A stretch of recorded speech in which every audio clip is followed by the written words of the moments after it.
Sawadee ka tukon, Bobby is here again. So ako na si Babino working here abroad for 9 years here in Thailand. So I am an OFW. Nga kinahanglan jud ko mo uli kina ako'y bana nga nagahulat sa Pilipinas. So pag-abot na ako no, sakyan dahil na to kay mao ni akong di kami ngawan ba unya sakyan sa motor ha dahil mamahaw dayon ta nga with a healthy kuno healthy foods.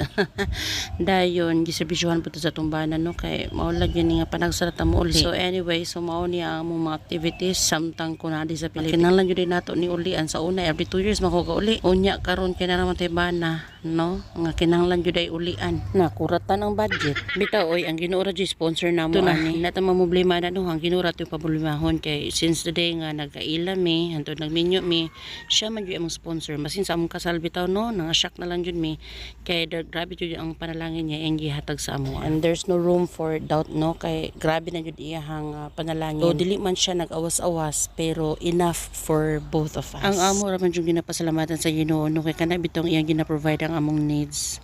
Do sometimes pakapin na lang ng once. So nagsabot jud mi no maski unsa pa na klase nga panalangin niya mong madawat amo jud i-recognize ang Ginoo kay siya man jud naghatag aning tanan. Yes, my husband is not rich either me, but spiritually he is wealthy and that kind of richness can never be bought. Ug sa among pagkuyog dito jud ako nakita nga swerte kay ko nga pagkababae. Unya ibukad nang kasing-kasing ni Uncle karon na bitaw oy so makayuman jud ko no dili pa jud dili kasi siyempre bago pa siguro jud mi sa among relationship makayong kung swerte ko.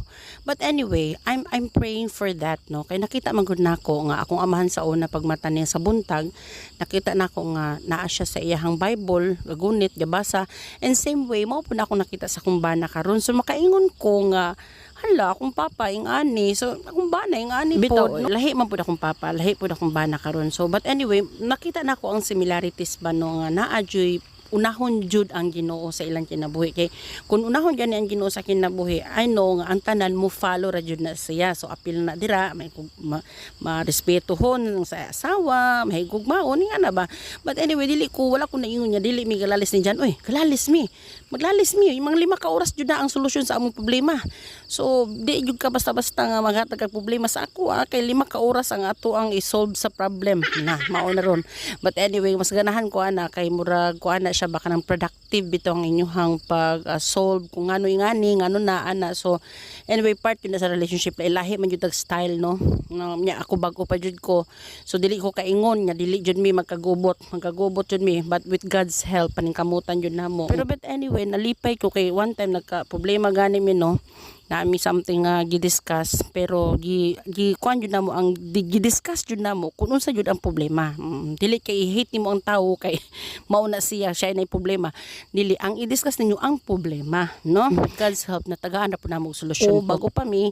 So we are the process nga gaano pa ba kanang ga-adjust no kung gaampo jud mi nga ang Ginoo jud ang sentro sa among kinabuhi kay no everything will follow.